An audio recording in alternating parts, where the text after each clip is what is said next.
കഥയല്ലത് ജീവിതത്തിലേക്ക് എല്ലാവർക്കും സ്വാഗതം. അമൃത ടിവിയും കേരള സ്റ്റേറ്റ് ലീഗൽ സർവീസസ് അതോറിറ്റിയും ഒന്നിക്കുന്ന ഈ പരിപാടിയിൽ ഇന്ന് നമുക്ക് നിയമസഹായം നൽകുവാൻ ഇവിടെ എത്തിച്ചേർന്നിട്ടുള്ള KELSA panel members, judicial member ബഹുമാന്യ ജഡ്ജ് ശ്രീമതി സുപ്രഭ,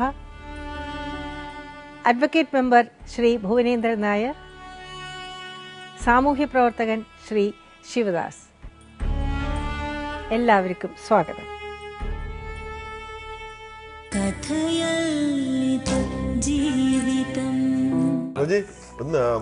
മറ്റൊരു സ്ത്രീയുടെ ജീവിക്കുന്ന ഈ കുട്ടികൾക്ക് നാലുപേർക്കും അറിയാം. ഇവരെല്ലാവരും അവിടെ പോയി ഭക്ഷണം കഴിക്കും, എല്ലാ കാര്യങ്ങളും ചെയ്യും. അവള് തന്നെയാണ് അച്ഛനും അങ്ങനെ ജീവിക്കണമെന്ന് അവർക്ക് അറിയാം. കുട്ടികൾക്ക് ഡ്രസ്സ് അലക്കി കൊടുക്കുന്ന എല്ലാ ആളാണ്. കാരണം ഇവൾക്ക് ചെയ്യാൻ കഴിവില്ലാത്തതുകൊണ്ട് തന്നെയാണ് അങ്ങനെ നമ്മൾ കൂടിയത്. ഇവള് ഒരു ഡ്രസ്സ് അലക്കിയാൽ വെളുക്കൂല, അങ്ങനെയൊക്കെയുള്ള ഇതുണ്ട്. ആള് വെറും പാവമാണ്. അവരതിനെ പറ്റി ഒന്നും പറയാറില്ല. അവർക്ക് ഒരു ഒബ്ജക്ഷൻ ഒന്നും ഇല്ല. ആർക്കാ? കുട്ടികൾക്ക് ഇല്ല, ഒരു കുഴപ്പമില്ലായിരുന്നു. എല്ലാവരും അവിടെ പോയി ഞങ്ങൾ വരുന്നതിന്റെ ഇവളെ കൊണ്ട് ഇങ്ങനെ പ്രശ്നം തീർത്തിട്ട് വരാൻ പറഞ്ഞ് കൊണ്ടുവന്ന് വിടുന്നതിന്റെ അന്നും ഇവിടെ അവിടെ വന്ന് ഭക്ഷണം കഴിച്ചിട്ട് ആ വീട്ടിൽ പോയി ഭക്ഷണം കഴിഞ്ഞിട്ട് 24 വർഷമായി. 19 വർഷം തുണി അലക്കിയതും ആഹാരം വെച്ചതും വീട് അടിച്ചുവാരി തുടച്ചതും ഒക്കെ ഈ സ്ത്രീ തന്നെയാണ്, അല്ലേ? അതെ. അപ്പൊന്നും ഇല്ലാത്ത വെളുപ്പ് വെക്കാൻ പറ്റാത്തതുമായിട്ടുള്ളത് എങ്ങനെ ഇപ്പൊ 5 വർഷം 19 വർഷമല്ല. അവള് വന്നതിന്റെ അന്ന് മുതൽ പണിക്കാരില്ലാതെ അവളെ അതിന് ഒരു റൂമിനൊന്നും അലക്കി വൃത്തിയാക്കില്ല. ഒരു റൂം തുണി എനിക്ക് അലക്കി തരാൻ അവളെ കൊണ്ട് സാധിച്ചിട്ടില്ല. കല്യാണം കഴിഞ്ഞ് വന്ന നിങ്ങളുടെ വീട്ടിൽ എന്നും ഇതിനൊക്കെ ആളുണ്ടായിരുന്നു? ജോലിക്കാരെ വെച്ചാണ്? ജോലിക്കാരെ വെച്ചാണ്. ഞങ്ങളുടെ വീട്ടിൽ ഒരു 8 മലയിലാണ്, അട്ടപ്പാടിയിൽ 8-10 ഏക്കർ സ്ഥലമുണ്ട് ഞങ്ങൾക്ക്. അതിലൊന്നും ഞങ്ങൾക്ക് പണിക്കാരുണ്ടാവും. പിന്നെ വീട്ടിൽ നിന്ന് ഇവർക്ക് ഒരു 3 മാസം കഴിഞ്ഞപ്പോൾ ഇവർക്ക് വീട് നിൽക്കാൻ പറ്റില്ല പറഞ്ഞു. അപ്പോഴും ഞാൻ ഈ മലയിൽ കൂടെ കടന്ന് കശുവണ്ടി പലചരക്ക് സാധനം അങ്ങനെയൊക്കെ പോയി കടക്കാർ ഞങ്ങൾക്ക് പറമ്പൊക്കെ ഉള്ളതുകൊണ്ട് കച്ചവടക്കാരുമായിട്ട് പരിചയമുണ്ട്. അപ്പോൾ അവരോട് പോയി പൈസ വാങ്ങിയിട്ട് ഈ സാധനങ്ങൾ പോയി വാങ്ങി അവർക്ക് തിരിച്ചു കൊടുക്കും. അപ്പോൾ ചെറിയ ലാഭം കിട്ടും. അന്നും ഇവിടെ പണിക്കാരെ കൊണ്ട് തന്നെയാണ് ഞാൻ വീട്ടിൽ പണിയെടുപ്പിച്ചിരുന്നത്. ലോട്ടറി ബിസിനസ് നടത്തിയിരുന്നു? ലോട്ടറി ബിസിനസ് ഒരു വർഷത്തോളം നടത്തിയിരുന്നു. തന്നെയാണ് ഒരു ചെറിയ ഇൻസ്റ്റന്റ് ലോട്ടറി മാന്തി കഴിഞ്ഞ അവിടെ മണ്ണാർക്കാടല്ല, കാഞ്ഞിരം എന്ന് പറയും, ചെറിയൊരു ടൗണാണ്. പിന്നെ ഇവൾക്ക് വീട്ടിൽ നിൽക്കാൻ താല്പര്യമില്ല പറഞ്ഞു കഴിഞ്ഞപ്പോഴത്തേക്ക് അവിടെ നിന്ന് വീട്ടിൽ നിന്ന് മാറിയിട്ട് അങ്ങനെ ചെറുതായിട്ട് ഫാമും കൃഷിക്കാരൻ നോക്കി. ആ സമയത്തൊക്കെ ലോട്ടറി കട ഇട്ടപ്പോ ആ സമയത്ത് ഫാമും കൃഷിക്കാരൻ നോക്കിയ ഫാമോ? ഫാമൊന്നും ഇല്ലല്ലോ സാറേ. ഫാം ഞാൻ കച്ചവടത്തിന് പോയിരുന്നതാണ്. 10 ഏക്കർ സ്ഥലം ഉണ്ടെന്ന് പറഞ്ഞതാ ചോദിക്കുന്നത്. 10 ഏക്കർ സ്ഥലമുണ്ട്. എന്റെ അച്ഛന്റെ അമ്മയുടെ മേലെ ഒരു 10 ഏക്കർ സ്ഥലം, 10 ഏക്കർ സ്ഥലത്തിന് മേലെ സ്ഥലമുണ്ട്. കൃഷിയൊക്കെ ഉണ്ടല്ലോ? ആ, കൃഷിയൊക്കെ ഉണ്ട്. അതിൽ എനിക്ക് ഷെയർ ഒന്നും വാങ്ങിയിട്ടില്ലായിരുന്നില്ല. ഞങ്ങൾ 3 മക്കളാണ്. ഒന്നെന്റെ അനിയൻ, അതിന്റെ അനിയത്തി, 3 മക്കളാണ്. ഞാനാണ് മൂത്ത മകൻ. ലോട്ടറി കട മാത്രമല്ല, ഞാൻ കൂൾ ഡ്രിങ്ക്സിന്റെ കടയൊക്കെ ആയിട്ട് ചെറുതായിട്ട് കട എടുത്ത് അങ്ങനെ നടത്തുമായിരുന്നു. അതിന്റെ കൂടെ കുറെ ലോട്ടറിയും വെച്ചിരുന്നു. അതെല്ലാം കഴിഞ്ഞിട്ട് പിന്നെ കുറച്ച് പൈസ ആയപ്പോൾ പന്തൽ ചെറുതായിട്ട് തുടങ്ങി. അങ്ങനെ കുറേ സാധനം എടുത്ത് അങ്ങനെയാണ് കട തുടങ്ങിയത്. ഇപ്പോഴും എനിക്ക് പാട്ടത്തിൻ്റെ സ്ഥലങ്ങൾ എടുത്തിട്ട് ഞാൻ കൃഷി ചെയ്യലുണ്ട്. വാഴ കൃഷി ഇതൊക്കെ ഉണ്ട്. ഇപ്പോൾ കുറച്ച് സ്ഥലമൊക്കെ വേറെ അച്ഛൻ്റെ സ്ഥലത്തും കുറച്ച് കൃഷി ചെയ്തിട്ടുണ്ട് ഞാൻ. ഷൈമോളെ എന്തു പറയുന്നു ഇതൊക്കെ കേട്ടിട്ട്? ഇതിലെന്തെങ്കിലും സത്യമുണ്ടോ? ഞാൻ പന്തലിലെ തുണിയൊക്കെ എന്തോരം അലക്കുന്നറിയോ, കൊണ്ടുപോയിട്ട് മഴയത്ത് കൊണ്ടുപോയിട്ട് വാരിയിട്ട് ഉണക്കിയിട്ടുണ്ട്. ഒന്നും ചെയ്തില്ലാതെ അങ്ങനെ ചെയ്തിട്ടൊക്കെ ഉണ്ട്. എന്നോട് സഹകരിച്ചിട്ടൊക്കെ ഉണ്ട്. പറ്റാത്ത കാര്യം ചെയ്തില്ല എന്ന് ഞാൻ പറഞ്ഞില്ല. കുറച്ചൊക്കെ സഹായിച്ചിട്ടും ചെയ്തിട്ടൊക്കെ ഉണ്ട്. അവൾ മാത്രമല്ല, എൻ്റെ മക്കളും സ്കൂളിൽ നിന്ന് വന്നു കഴിഞ്ഞാൽ പന്തൽ പണിക്ക് വരാറുണ്ട്, സഹായിച്ചിരുന്നു. ഇവർ പോകുന്നവരെ എല്ലാത്തിനും ഞങ്ങൾ സഹകരിക്കും. ഒരു 5000 രൂപ കൂലി കൊടുക്കാനടുത്ത് ഈ കുട്ടികൾ ഞാൻ ഒരു കുഴപ്പമില്ല. ഞങ്ങളിപ്പോൾ 2 വർഷം മുമ്പ് പോകുന്നവരെയും ഒരു കുഴപ്പമില്ല. ഇവള് ഞാനുമായിട്ട് തെറ്റിയിട്ടില്ല. മക്കള് ഞാനുമായിട്ട് തെറ്റിയിട്ടില്ല. ഈ അമ്മായി മൂത്തമകൻ അവക്കെ അറിയുള്ളൂ മേഡം. എൻ്റെ അടുത്തില്ല. ഇവിടുന്ന് എൻ്റെ അടുത്ത് പോയപ്പോൾ എൻ്റെ അടുത്ത് പോകുന്നതിന് മുമ്പ് 2ാം വർഷം +2 പഠിക്കുകയായിരുന്നു. ഒരു ഞങ്ങളുടെ പള്ളി സ്ഥാപനത്തിലാണ് കൊണ്ട് ആക്കിയത്. മാർക്ക് കുറവായിരുന്നു. അപ്പോൾ സർക്കാരിൻ്റെ കയ്യിൽ കിട്ടിയില്ല. അപ്പോൾ പള്ളിയിൽ അച്ഛനും ഇവരൊക്കെ വന്നിട്ട് പറഞ്ഞ് നമുക്ക് പിന്നെ വർക്ക്ഷോപ്പിൽ എന്തെങ്കിലും പണിക്ക് വിട്ടാൽ മതി, അല്ലെങ്കിൽ പഠിക്കാമെന്ന് പറഞ്ഞു. ആദ്യം ഞങ്ങൾ പള്ളിയിലെല്ലാം കൂടെ വേറെ കുറച്ച് പ്രശ്നങ്ങളൊക്കെ കുട്ടി ഉണ്ടാക്കി. ഇവളുടെ അച്ഛൻ്റെ പേരായിട്ട് SLCക്ക് വെച്ച് വരും. അപ്പോൾ ഞാൻ എന്താ എനിക്കറിയില്ല, ചിലപ്പോൾ മാറിയൊക്കെ സാഹചര്യം കൊണ്ട് വരാമല്ലോ. അപ്പോൾ അങ്ങനെ ചോദിച്ച് മനസ്സിലാക്കി കഴിഞ്ഞപ്പോൾ HM പറഞ്ഞു 8 പേര് ഞങ്ങൾ ഒരുമിച്ചിരുന്നിട്ട് ഇങ്ങനെ വട്ടത്തിലിരുന്നിട്ട് ചോദിച്ചിട്ടാണ് കുട്ടിയുടെ അടുത്ത് പേരെഴുതി. അപ്പോൾ ഇവളുടെ അച്ഛൻ്റെ പേരാണ് അച്ഛനായിട്ട് റെക്കോർഡ് ഉണ്ടാക്കിയിരിക്കുന്നത് 10ാം ക്ലാസ്സിൽ. അപ്പോൾ 1 മാസത്തോളം ഞങ്ങൾ അന്വേഷിച്ച് ഇവളുടെ കുടുംബക്കാരും എല്ലാ കുടുംബക്കാരായിട്ട് ഒരാളും കൂട്ടിയിട്ടാണ് ഞാൻ പോയി എല്ലാം അന്വേഷിച്ചിരിക്കുന്നത്. അത് കഴിഞ്ഞ് ഞങ്ങൾ അവിടെ നിന്ന് വർത്തമാനമൊക്കെ പറഞ്ഞു വന്നു. എൻ്റെ സംഭവത്തോടെ ചെയ്തേക്കണം. അപ്പോൾ ഞാൻ വൈകുന്നേരം വീട്ടിൽ വന്നിട്ട് പറഞ്ഞു, പിന്നെ എൻ്റെ സ്വന്തം മക്കൾ അവരവരുടെ അച്ഛൻ്റെ അടുത്തല്ലേ നിൽക്കുക, അപ്പോൾ നിൻ്റെ അച്ഛൻ്റെ പേര് മാറ്റിയപ്പോൾ നീ എന്തുകൊണ്ട് അവിടെ പോയി നിൽക്കാതെ ഇവിടെ നിൽക്കുന്നതെന്ന് ചോദിച്ചു. അപ്പോൾ ഇവരെല്ലാവരും കൂടി ഇറങ്ങിപ്പോയിട്ട് എന്ത് ചെയ്തു, പോലീസ് സ്റ്റേഷനിൽ കേസ് കൊടുത്തു കഴിഞ്ഞപ്പോൾ ഇവർ പറഞ്ഞു അവളുടെ പേരിൽ ഞാൻ വാങ്ങിയിട്ടുള്ള സ്ഥലം കൊടുത്താൽ മതി പറഞ്ഞു. അപ്പോൾ ഞാൻ ശരി ആയിക്കോട്ടെ, കുഴപ്പമില്ല. ഒരു വാടകക്കാരുണ്ടായിരുന്നു, അവരെ മാറ്റിയിട്ട് ഇവർ താമസിച്ചു. എന്നിട്ട് ഞാൻ പള്ളിക്കാരുടെ അടുത്ത് പോയി പറഞ്ഞു, നോക്കി ഇങ്ങനെ സംഭവം ഉണ്ടായിരുന്നു. അവർക്ക് എല്ലാവർക്കും അറിയുന്ന കേസാണ്, പള്ളിയിലൊക്കെ ഞങ്ങൾ ബന്ധപ്പെട്ട കേസാണ്. അപ്പോൾ അച്ഛനും എല്ലാം കൂടെ വിളിച്ചിട്ട് പിറ്റേ ദിവസം വന്നിട്ട് പള്ളിക്കാരെല്ലാം കൂടെ കൂടിയിട്ട് എന്ത് ചെയ്തു, ഇങ്ങനെ പറഞ്ഞ് ഇവിടുത്തെ കാര്യങ്ങളൊക്കെ പറഞ്ഞു, ഇങ്ങനെയല്ലോ ചെയ്യുക, തെറ്റ് തന്നെയല്ലേ അങ്ങനെ പറഞ്ഞു കഴിഞ്ഞപ്പോൾ ഇവരെല്ലാം കൂടെ പിന്നെയും നമ്മളെ വീട്ടിൽ പേര് മാറിക്കൊടുത്തത് ആരാണ്? മകനാണ് കൊടുത്തത്. എന്താ മകൻ അങ്ങനെ ചെയ്യാൻ കാരണം? എന്താ കാരണമെന്ന് അവൾക്കും ഇവരുടെ ആൾക്കാർക്ക് മാത്രമേ അറിയുള്ളൂ. നിങ്ങൾ ചോദിച്ചപ്പോൾ പറഞ്ഞു? ഞാൻ ചോദിച്ചപ്പോൾ ഒന്നും പറഞ്ഞില്ല, ഇവരപ്പം തന്നെ ഇറങ്ങിപ്പോയി. എന്തിനാ അങ്ങനെ ചെയ്തേ? അന്ന് അവൻ്റെ ബുക്കെന്തൊക്കെ ചെളിയിൽ വാരി വലിച്ചെറിഞ്ഞ് കനാലിലിട്ട് പറഞ്ഞു. അപ്പം അവനിത് തെറ്റിയങ്ങാണ്ട് പറഞ്ഞു കൊടുത്തതെന്ന് എനിക്കറിയില്ല. അവൻ കൊടുത്തതെന്ന് അവനെ അറിയുള്ളൂ, ഞാൻ പറഞ്ഞു കൊടുത്തിട്ടൊന്നുമില്ല. അപ്പം അവൻ്റെ ബുക്കുകളെല്ലാം കനാലിലെടുത്തിട്ട് പുസ്തകങ്ങളൊക്കെ കനാലിലിട്ട മാഡം പുറത്തേക്ക് ഇട്ടു. സംഭവം എന്താ പറഞ്ഞാൽ ഇവന് 28,000 രൂപയുടെ മൊബൈലാണ് വെച്ചേക്കുന്നത് കയ്യിൽ. ഞാൻ ഉപയോഗിക്കുന്നത് 1,500 1,300 രൂപയുടെ മൊബൈലാണ് ഉപയോഗിക്കുന്നത്. ഈ കുട്ടിക്ക് എങ്ങനെ മൊബൈൽ വന്നു എന്ന് ഈ അമ്മയും കൂടെ അറിഞ്ഞിരിക്കണ്ടേ? അറിയണ്ട മാഡം? 28,000 ഉറുപ്പിയുടെ ഒരു മുതലെന്ന് പറയുമ്പോൾ അത് എനിക്ക് 28,000 രൂപയുടെ മൊബൈൽ ഒരിക്കലും വാങ്ങി ഉപയോഗിക്കാൻ കഴിയില്ല. നിങ്ങൾ മേടിച്ചു കൊടുത്തിട്ടില്ല? ഇല്ല, മകന് വാങ്ങി കൊടുത്തിട്ടില്ല. ഈ മൊബൈൽ ഉണ്ട് പറഞ്ഞിട്ട് എനിക്ക് ചെറുതായിട്ട് ഇങ്ങനെ അമ്മയുടെ ഞങ്ങൾ വിറ്റ് പറഞ്ഞാൽ അമ്മ 3 റൂം വീതം ഷീറ്റ് മേഞ്ഞിട്ട് ചെറുതായിട്ട് 800 രൂപ വാടകയ്ക്ക് കൊടുത്തിട്ടുണ്ട്. അതിലുണ്ടായിരുന്ന കുറച്ച് ആൾക്കാർ ഞങ്ങൾ ഈ പന്തപ്പണിയൊക്കെ ഉള്ളപ്പോൾ വരും. അപ്പോൾ അവർ വന്നപ്പോൾ പറഞ്ഞു സെക്സ് ഫുള്ള് ഇട്ടവൻ കാണുകയാണ്. അപ്പോൾ അത് ഞാൻ അറിഞ്ഞ ഉടൻ തന്നെ എനിക്കത് സഹിച്ചില്ല. അപ്പോൾ ഞാൻ അവളോട്ട് പറഞ്ഞു, നോക്കടി ഇങ്ങനെ സാധനം ഉണ്ടെന്ന് അറിഞ്ഞു, നീ അവൻ വരുമ്പോഴത്തേക്ക് എന്നെയും കൂടെ അറിയിച്ചിട്ട് വേണം വീട്ടിൽ കയറ്റാവുള്ളൂട്ട് പറഞ്ഞു. അപ്പോൾ ഞാൻ എന്ത് ചെയ്തു, അന്ന് വൈകുന്നേരം 6 മണി, അന്ന് ചില 9 മണിക്കൊക്കെ 8:30 വരുള്ളൂ. അന്ന് ഒരു 6 മണിയായപ്പോൾ വന്നപ്പോൾ എന്ത് ചെയ്തു, ഞാൻ വന്നപ്പോൾ ഇവരെല്ലാവരും കൂടെ, ഞാൻ ഒന്നും മിണ്ടിയില്ല, എന്നെ കണ്ടത് ഇവരെല്ലാവരും വീട്ടിൽ നിന്ന് ഇറങ്ങി പോയി. അപ്പോൾ വീട് പറഞ്ഞാൽ ഞങ്ങളൊരു RC വീട്, 1,500 സ്ക്വയർ ഫീറ്റുള്ള ഒരു വീടാണ്. ഒരു 1,500ഓളം സ്ക്വയർ ഫീറ്റ് ഷീറ്റ് മേഞ്ഞിട്ട് ചുറ്റോട് ചുറ്റും. അത് അമ്മയുടെ പേരിലുള്ള വീടാണ്. പക്ഷേ ഞങ്ങൾക്ക് താമസിക്കാൻ വേണ്ടി തന്നെയാണ് ആ വീട് ഞങ്ങൾക്ക് ഉണ്ടാക്കി തന്നത്. പക്ഷേ അപ്പോൾ പിന്നെ ഇവളതിൽ നിൽക്കാതെ പോയി കഴിഞ്ഞപ്പോൾ 3 മാസം കഴിഞ്ഞപ്പോൾ ഈ വീട് വേറെ വാടകയ്ക്കും കൊടുത്തു. ഒരുപാട് പ്രാവശ്യം ഈ വീട്ടിൽ നിന്ന് ഒരു തെറ്റിപ്പോയിട്ടുണ്ട്. അതിൽ 2-3 പ്രാവശ്യം ഞാൻ പശുക്കളെയൊക്കെ വാങ്ങി നിർത്തി കറക്കാൻ വേണ്ടിയിട്ട്. ഞാൻ കൂടെ പണിയെടുത്തിട്ട് പന്തലൊന്നും ഉണ്ടാവില്ല, വല്ലപ്പോഴൊക്കെ കല്യാണ ഫംഗ്ഷനൊക്കെ വരുമ്പോഴല്ലേ പന്തൽ പണി ഉണ്ടാവുള്ളൂ. അതിലൊന്നും ഇവരെ തീറ്റ കൊടുക്കാതെ ഇവരെല്ലാം കൂടെ ഇറങ്ങി പോയി കഴിഞ്ഞാൽ അതൊക്കെ ഞാൻ സ്വീപ്പായി നഷ്ടം വന്ന, അതിലൊക്കെ ഒരുപാട് നഷ്ടങ്ങൾ വന്നത്. അതൊന്നും പറഞ്ഞിട്ട് കാര്യമില്ല. അങ്ങനെ കുറേ പ്രാവശ്യം ഇങ്ങനെ മോഷണം കുറ്റങ്ങൾ ചെയ്ത് വരുമ്പോൾ ഇവള് കൂടെ ഇറങ്ങി പോവുകയോ കുട്ടികളുടെ കൂടെ. പിന്നെ ഒരാഴ്ച എവിടെയും കറങ്ങി കിടന്നിട്ട് പിന്നെ വരും. അങ്ങനെ ഒരുപാട് പ്രാവശ്യം ആയി കഴിഞ്ഞപ്പോൾ അമ്മ എന്ത് ചെയ്തു, ഇവർ പോയി 3 മാസം ഇപ്പോൾ വന്നില്ല. അപ്പോൾ അവർ വേറെ ഒരാൾക്ക് വാടകയ്ക്ക് കൊടുത്തു. അച്ഛനും അമ്മയ്ക്ക് തീരെ അസുഖമില്ലാത്തവരാണ്. മാസം നല്ലൊരു പൈസ ആശുപത്രിക്ക് വേണം. ഇവിടെ വന്നിട്ടുണ്ട് പപ്പയും അമ്മയും. അപ്പോൾ അങ്ങനെ ഒരു വാടക ഞങ്ങൾക്ക് വേണ്ടി ഉള്ള വീടാണ് ശരിക്കും ആ വീട്. ഇപ്പോൾ ഇവളുടെ പേരിൽ വേറെ ഒരു 8 സെൻറ്റ് സ്ഥലം, ഇങ്ങനെ അവർക്ക് സ്ഥലം വിറ്റ പൈസയും ബാക്കി പൈസ എൻ്റെ പപ്പയുടെ പാരമ്പര്യ സ്വത്ത് കിട്ടിയ തിരുവനന്തപുരത്ത് ഞങ്ങൾക്ക് ഇവിടെ അമ്പൂരിൽ സ്ഥലം ഉണ്ടായിരുന്നു. പപ്പയ്ക്ക് ഷെയർ കിട്ടിയ സ്ഥലമാണ്. ആ സ്ഥലം വിറ്റ പൈസയിലാണ് ഞങ്ങൾക്ക് ഈ സ്ഥലം ശരിക്കും അവരെ സഹായിച്ചിട്ടാണ് ഈ സ്ഥലം വാങ്ങിയത്. ഇപ്പോൾ ഇവളുടെ പക്ഷേ ഇവളുടെ പേര് വാങ്ങിയത് പറഞ്ഞാൽ 6 വർഷമായിട്ടുള്ള ഒരു പണിക്ക് ഇവളൊന്നും വരെ വിട്ടിട്ടില്ല. ഞാൻ ഇവൾക്കുണ്ടാവില്ലല്ലോ, 6 വർഷം 6.25 വർഷം ആവണതേ ഉള്ളൂ വീട് വാങ്ങിയിട്ട്. ഇവൾക്കൊരിക്കലും ഒരു പണിക്ക് ഞാൻ വിട്ടിട്ടില്ല ഇന്ന് വരെ. ഇവരെ വീട്ടിൽ സാമ്പത്തികമായിട്ട് തീരെ ഇല്ലായിരുന്നതിനും ഇവർ അല്ലാതെ വാങ്ങില്ലല്ലോ. ഞാൻ വാങ്ങി കൊടുത്തതെന്ന് അവർക്കറിയാം, അവളോട് ചോദിച്ചാൽ തന്നെ പറയും. എന്താ ഇതൊക്കെ കേട്ടിട്ട് എന്താണ് ഒന്നും മിണ്ടാതിരിക്കണേ? ഇതിലൊക്കെ വല്ല സത്യം ഉണ്ടോ ഈ പറഞ്ഞത്? ഇതൊക്കെ ഇവർ വാങ്ങിയ വീട്. അവരുടെ അമ്മ ഒരു വണ്ടിയുടെ കേസ് വന്നപ്പോൾ ഒക്കെ അമ്മയുടെ പേർക്കാക്കി വീട്. അല്ല, ഈ മക്കളുടെ കാര്യമാണ് ഞാൻ ചോദിക്കുന്നത്. മക്കൾ അവൻ്റെ അന്നുണ്ടായിരുന്ന 5,000 രൂപ 6,000 രൂപയുടെ പോണായിരുന്നുള്ളൂ. ഇവർ പറഞ്ഞത് 25,000 രൂപയുടെ പോണെന്ന് അവൻ്റെ ഇപ്പോഴും ഇല്ല. ശരി മാഡം, 6,000 രൂപയ്ക്ക് 5,000 രൂപയ്ക്കുള്ള പോണേ ഉള്ളൂ. ഈ 5,000 രൂപയ്ക്കുള്ള പോണ് ഞാൻ അറിയാൻ എൻ്റെ കുട്ടിയെടുത്ത് വരാൻ പാടുണ്ട്, അമ്മ അറിയാതെ വരാൻ പാടില്ലല്ലോ. അത് എവിടുന്ന് കിട്ടി? ചെറിയ പോണാണ്, അത്ര എനിക്കറിയില്ല, വില എന്താണെന്ന് എനിക്കറിയില്ല. അതന്ന് അവന് എന്താ പണിക്കൊക്കെ പോയിട്ട് വാങ്ങിയതാണ് അവന്. എന്റെ മക്കൾ ഒരു പണിക്ക് വിട്ടില്ല, ഒരു പണിക്ക് ഞാൻ വിട്ടില്ല. അവരെ പഠിക്കുന്ന കാര്യത്തിലല്ലാതെ എന്റെ കൂടെ സഹായിക്കാനൊക്കെ വരും. ഒരു പണിക്ക് ഞാൻ വിട്ടില്ല. അവിടെ നാട്ടുകാരുടെ മെമ്പർ വന്നിട്ടുണ്ട്, പഴയ കഥയാണ് ഓർമ്മ വരുന്നത്. ഞങ്ങളുടെ മെമ്പർ ഇവിടെ വന്നിട്ടുണ്ട്. അവരോട് ചോദിച്ചറിയാം, എന്റെ കുട്ടികൾ ഒരു പണിക്ക് ഞാൻ ഒരിടത്തും വിട്ടിട്ടില്ല. എന്റെ വീട്ടിൽ ഒരിക്കലും ഭക്ഷണം എടുക്കേണ്ട ആവശ്യം, എവിടെ നിന്ന് കടം വാങ്ങിയിട്ടാലും വീട്ടിൽ സുഭിക്ഷമായിട്ട് ഭക്ഷണം കൊടുത്തിട്ടുണ്ട്. അവിടുത്തെ നാട്ടുകാർക്ക് മൊത്തം അറിയാം. ഇവരുടെ വീട്ടിലെ സ്ഥിതിയും ഇതൊക്കെ അന്വേഷിച്ച് കഴിഞ്ഞാൽ ഇവരുടെ വീട്ടിൽ എങ്ങനെയാണ് ജീവിക്കുന്നത് അറിയില്ല ഇവരൊക്കെ. പക്ഷേ എന്നാലും അനാഥ മന്ദിരത്തിൽ ജീവിച്ചെങ്കിൽ പോലും ഇവർക്കൊക്കെ സാഹചര്യങ്ങൾ മനസ്സിലാകേണ്ടതാണ്. അതുപോലും ഒന്നും അറിയില്ല. എല്ലാം സുഭിക്ഷമായിട്ട് അങ്ങോട്ട് ചെയ്തു കൊടുത്തിട്ടേ ഉള്ളൂ. അയാൾ എപ്പോഴും ഉപദ്രവിക്കുക മാത്രമേ ചെയ്തിട്ടുള്ളൂ. വീടിനെ 4-5 പ്രാവശ്യം എൻ്റെ വീട്ടിൽ വന്നിട്ട്, പിന്നെ ചെറിയൊരു വീടായിരുന്നു ആദ്യം വാങ്ങി, ഞാൻ വിറ്റ് പറഞ്ഞ വീട്, ഓട് വരെ അതിൻ്റെ ഫ്രണ്ടിലൊരു 10 അടി ഷീറ്റ് മേഞ്ഞിട്ട് 11 ഷീറ്റ് ഇങ്ങനെ മേഞ്ഞിട്ട് അതിൽ ഉണ്ടായിരുന്നു. പുള്ളി പഞ്ചാബ് അടിച്ച് വിറ്റായി വന്നു കഴിഞ്ഞാൽ എൻ്റെ ഭാര്യ വീടാണ് പറഞ്ഞിട്ട് ഞാൻ ഇല്ലാത്തപ്പോഴും പോലും ഈ ഷീറ്റുകൾ എറിഞ്ഞ് പൊട്ടിച്ചിട്ടും ഫ്രണ്ട് ഗ്ലാസ് എറിഞ്ഞ് പൊട്ടിച്ചിട്ടും അവിടുത്തെ നാട്ടുകാരെല്ലാം കൂടെ തല്ലിയിട്ട് തല്ലി ദൂരെ കൊണ്ടുവന്ന് ആക്കുക അയാൾ. അങ്ങനെ 3-4 പ്രാവശ്യം വേണ്ട. അതിലൊരാൾ ഇപ്പോൾ ഞങ്ങളെ വണ്ടി എടുത്ത് വന്നിരിക്കുന്ന ഡ്രൈവറും അതിലുള്ള ആളാണ്, തല്ലിയിട്ടുള്ള ആളെ പുള്ളിയോട് ചോദിച്ചാൽ അറിയാം. അവളോട് ചോദിച്ചാൽ അവൾ കള്ളമൊന്നും പറയില്ല. അങ്ങനെയൊക്കെ ഉണ്ടായിട്ടുള്ള സംഭവം. കള്ളം പറയേണ്ട കാര്യമില്ലല്ലോ, ഉള്ള സത്യം തന്നെ പറയട്ടെ. ഇന്ന് വരെ നമ്മൾ തമ്മിൽ പിണങ്ങേണ്ട അവസ്ഥ വന്നിട്ടില്ലല്ലോ.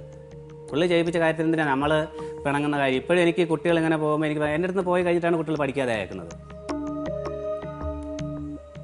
ഇളയ കുട്ടി പഠിക്കുന്നുണ്ട് പറയുന്നുണ്ട്, പഠിക്കുന്നുണ്ടോ ഇല്ലയോ എന്നറിയില്ല. തച്ചമ്പാറ സ്കൂളിലാണ് പഠിക്കുന്നത്. മറ്റു 2 മക്കളുടെയും വിദ്യാഭ്യാസം പോയി. മൂത്ത കുട്ടിയുടെ പോയി +2 പഠിച്ചിട്ട് ഒരു പെൺകുട്ടിയെ കൊണ്ടുവന്നു. ഇപ്പൊ ഇദ്ദേഹം പറഞ്ഞ അത്രയും ഉണ്ടോ ഇല്ലോ എന്നുള്ളത് നമുക്കറിയില്ല. പക്ഷേ ചെറിയ ചെറിയ പ്രശ്നങ്ങൾ ആ മക്കളുടെ ജീവിതത്തിൽ ഉണ്ടോയെന്ന് ഇവർ തന്നെ ഇപ്പൊ സമ്മതിച്ചു. 1-2 പ്രാവശ്യമായിട്ട് ഈ പറഞ്ഞ പോലെ 5000 ഉറുപ്പ്യ 6000 ഉറുപ്പ്യൊക്കെ ഒരു ഫോൺ മേടിക്കുക എന്ന് പറയുമ്പോൾ എങ്ങനെ 5-6 മാസങ്ങളും ഒരു പയ്യനല്ലേ, എത്ര തന്നെ കൂലി കിട്ടും? ആ കൂലിക്ക് അവൻ അത് ചേർത്തി വെച്ച് അവൻ്റെ ചിലവും കഴിഞ്ഞ് ചേർത്തി വെച്ച് ഒരു 5000 ഉറുപ്പ്യ ഫോൺ വാങ്ങുക എന്ന് പറയുമ്പോൾ അത് ഒരു അമ്മ എന്നുള്ള നിലയ്ക്ക് അദ്ദേഹം പറഞ്ഞത് ശരിയാണ്. എന്നെ നാട്ടിൽ അന്വേഷിച്ചറിയാം, ഇവിടുന്ന് അന്വേഷിക്കാൻ കുട്ടികൾ ചെയ്യുന്നത് എന്താന്നുള്ളത് അത് സപ്പോർട്ട് ചെയ്തില്ലെങ്കിലും എതിർക്കാതിരുന്നാലും അത് ഇൻഡയറക്ട്ലി സപ്പോർട്ട് ചെയ്യണ പോലെ ആവും. പിന്നെയും ആ തെറ്റിലേക്ക് അവർ ചെയ്യും. അങ്ങനെ സംഭവിച്ചിട്ടുണ്ടോ? ഇപ്പൊ ഒന്നും അവരങ്ങനെ ഒന്നും ചെയ്യില്ല, നേരത്തെ അവർ ചെയ്തിട്ടുണ്ട്. അപ്പൊ അതിനൊന്നും അതിന് വേണ്ട ശിക്ഷകൾ ചെയ്തിട്ടില്ല. ഞാൻ പറഞ്ഞോളൂ, ഇപ്പൊ അവര് പള്ളിയിലും എപ്പോഴും ധ്യാനത്തിനും പോയാൽ ഇപ്പൊ അവര് ഒന്നിനും പോകണില്ല. ഇപ്പൊ അവർ അച്ഛന്മാരനെ പക്ഷെ നിങ്ങൾ ചെയ്യേണ്ടിയിരുന്നത് എന്താണ്? അങ്ങനെ കുട്ടികൾ തെറ്റ് ചെയ്യുമ്പോൾ അച്ഛനോട് പറഞ്ഞ് നിങ്ങൾക്കോ നിങ്ങളൊരു പാവമാണ്. അതെ, തീർച്ചയായിട്ടും. ഇവള് പാവമായതുകൊണ്ട് ഈ കുട്ടികൾ ഇവളെ ചൂഷണം ചെയ്യും, ഇവളെ അപ്പൻ ഇവളെ ചൂഷണം ചെയ്യും. അങ്ങനെയാണ് ഇവള് വെറും സാധുവാണ്, ഇവളെ അപ്പനാണ് ചൂഷണം ചെയ്യുന്നത്. മൊത്തം ഈ മക്കളെ അവർ നല്ല മിടുക്കന്മാരാണ്, പക്ഷെ കുട്ടികൾക്ക് തിരിച്ചറിവായിട്ടില്ലല്ലോ. കുട്ടികൾക്ക് തിരിച്ചറിവായി വരുന്നതേ ഉള്ളൂ. ഇപ്പോൾ പിന്നെ അവരുടെ അവസരം ആൾറെഡി ഉണ്ടായിട്ടുണ്ടല്ലോ. വേറൊരു സ്ത്രീ ജീവിതത്തിൽ വരുമ്പോൾ അത് സാറേ അവരുടെ ഈ വന്ന സ്ത്രീ എല്ലാ ഭക്ഷണം സമ്മതിച്ചിട്ടുള്ളതാണല്ലോ. ഉണ്ട്, തീർച്ചയായിട്ടും. ഇവളുണ്ടാക്കി കൊടുക്കുന്നതിനേക്കാളും ഭക്ഷണം അവൾ ഉണ്ടാക്കുന്ന ഇഷ്ടം. ഭക്ഷണം കൊടുക്കുന്ന അവള് തന്നെയാണ്. അതാ, പക്ഷെ അവളവിടെ ഒരു പ്രയാസം ഇവർ നല്ല സന്തോഷത്തിലായിരുന്നു. പിന്നെ ഇവളെ ഉപദ്രവിക്കുകയല്ല, അവള് നമ്മള് ഒരു ഭാര്യയായിട്ട് അംഗീകരിച്ചുകൊണ്ടല്ല അവിടെ വന്നിരുന്നത്. അവൾ ആദ്യം ഒരു 10 വർഷം പോലെ പണിക്ക് വരുന്നുണ്ടായിരുന്നു. പിന്നെ ഇങ്ങനെയൊക്കെ പ്രശ്നം ഉണ്ടായപ്പോൾ അവളോട് ഞാൻ ലോയും കൂടിയെന്നല്ലാണ്ട് അവൾ എല്ലാ കാര്യം വന്ന് ചെയ്യും, വരും, പിണക്കോ വേറെ ഒന്നുമില്ല. അവള് പണിക്കാരത്തിയായിട്ട് അവർക്ക് വേറെ കുടുംബമൊന്നുമില്ല. ഇല്ല, കുടുംബമില്ല. എന്നിട്ട് ഞാൻ അതിന് പിറ്റേ ദിവസം 3 വെള്ളത്ത് പോയിട്ട് വാടകയ്ക്ക് അവരുടെ വീട്ടിൻ്റെ അടുത്തുകൊണ്ട് ഇരുത്തിയിരിക്കുക. അപ്പോഴും ഞാൻ അടുത്ത് പോയി വർത്താനം പറഞ്ഞാൽ അവളെൻ്റെ അടുത്ത് വലിയ കാര്യമായിരുന്നു. ചോദിച്ചു നോക്കി, ഇപ്പോഴും ശരിയല്ല. പിന്നെ പോലീസ് സ്റ്റേഷനിൽ കുറേ പ്രാവശ്യം റേഷൻ കാർഡ് വേണം, ഗ്യാസ് നല്ല നിലയ്ക്ക് സഹകരിച്ച് നിങ്ങളുടെ കൂടെ വന്നാൽ നിങ്ങൾ നോക്കണ്ടേ? പൊന്നു മേഡം, ഞാൻ ഒരിക്കലും ഇവിടെ ഒഴിവാക്കിയിട്ടില്ല, അന്ന് ഇന്ന് ഒഴിവാക്കിയിട്ടില്ല. ഇവിടെ DSP ഓഫീസിൽ 3 പ്രാവശ്യം പോയി, 4ാമത്തെ പ്രാവശ്യം ഏതാണ്ട് വരാൻ പറഞ്ഞു. ഷൈമോൾ, നിങ്ങളിപ്പോ ഇയാൾ വീട്ടിൽ കൊണ്ടേ ആക്കിയില്ലേ, പിന്നെ എന്തുകൊണ്ട് തിരിച്ചു പോയില്ല?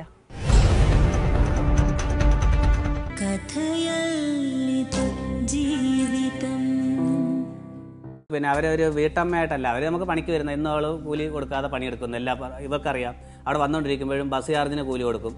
ഇപ്പോൾ ഒരു 5 വർഷമായിട്ട് സർക്കാരിന് സ്ഥലം കിട്ടി അവിടെ അങ്ങനെ താമസിക്കുകയാണ്. അപ്പോൾ അങ്ങനെയാണ് ഞങ്ങൾ തമ്മിൽ ബന്ധം വന്നത്. അതിന് മുമ്പ് 4 സെന്റ് സ്ഥലം നിങ്ങൾ അവർക്ക് ഞാൻ കൊടുത്തിട്ടില്ല. എൻ്റെ അമ്മ ഒരു 8 വർഷം മുമ്പ് വിറ്റതാണ്. അപ്പോൾ ഞങ്ങൾ ലോകിയായിട്ട് സർക്കാരിൻ്റെ അവർക്ക് ഒരു വീടൊക്കെ കിട്ടി. ആ വീട് വെച്ച് കഴിഞ്ഞിട്ടാണ് ഞങ്ങൾ ലോകിയാകുന്നത്.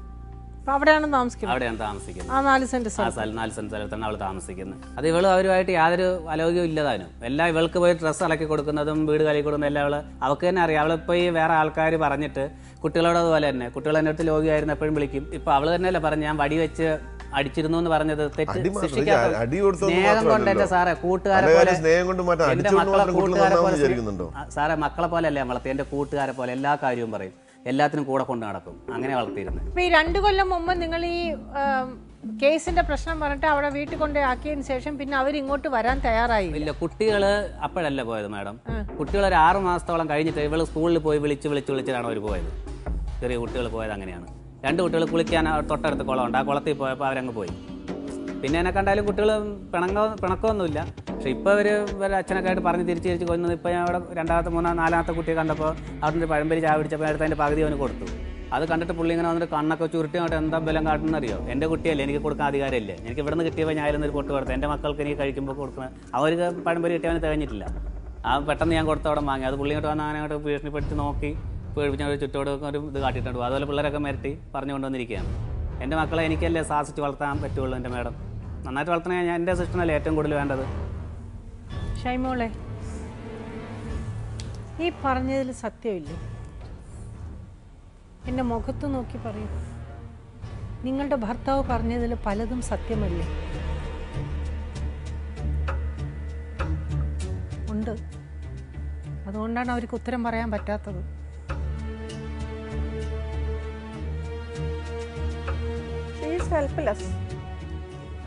ഇതൊരു വല്ലാത്തൊരു കേസാണ് sir. First time I M phasing A very very complicated ആയിട്ടുള്ള ഒരു സിറ്റുവേഷനാണ് ഇപ്പം ഞാൻ ഫേസ് ചെയ്യുന്നത്. ടോട്ടലി എന്താ പറയുക, ഇൻഎഫിഷ്യൻറ്റ് ആൻഡ് ടോട്ടലി ഹെൽപ്ലെസ് ആയിട്ടുള്ള ഒരു സ്ത്രീ. ആൻഡ് അതിൻ്റെ പേരിൽ മക്കളും ഭർത്താവും ഇന്ന് പ്രശ്നങ്ങളിലേക്കാണ് പോയിക്കൊണ്ടിരിക്കുന്നത്. ഭർത്താവ് ഓൾറെഡി ഒരു പ്രശ്നം ആയിക്കഴിഞ്ഞു, വേറൊരു സ്ത്രീ ആയിട്ട് പോയി കഴിഞ്ഞു. ഒരു കുറവും ഒക്കെ വരുത്താതെ നോക്കിയിട്ടുള്ളൂ. അതും കൂടെ അവൾ ചോദിച്ചു നോക്കി, ഞാൻ എന്തെങ്കിലും ഇവളുടെ കുറവ് വരുത്തി. പക്ഷേ അവരുടെ കൂടെ തെറ്റ് തന്നെയാണ്, അത് 100% തെറ്റാണ്. പക്ഷേ ഇവളുടെ കാര്യം നോക്കാതെ ഇവളുടെ എല്ലാ കാര്യം ചെയ്തു. അതിന് ഞാൻ തെറ്റാണ് ഇല്ലാന്ന് ഞാൻ അതും നിഷേധിക്കുന്നില്ല. അതൊരു പാർട്ട്, അത് വേറെ തന്നെയാണ്, വേറൊരു പാർട്ടില്ല. അല്ല, ഇത് ഇനി സത്യത്തിൽ എന്താ പറയണ്ടേന്ന് അറിയുന്നില്ല.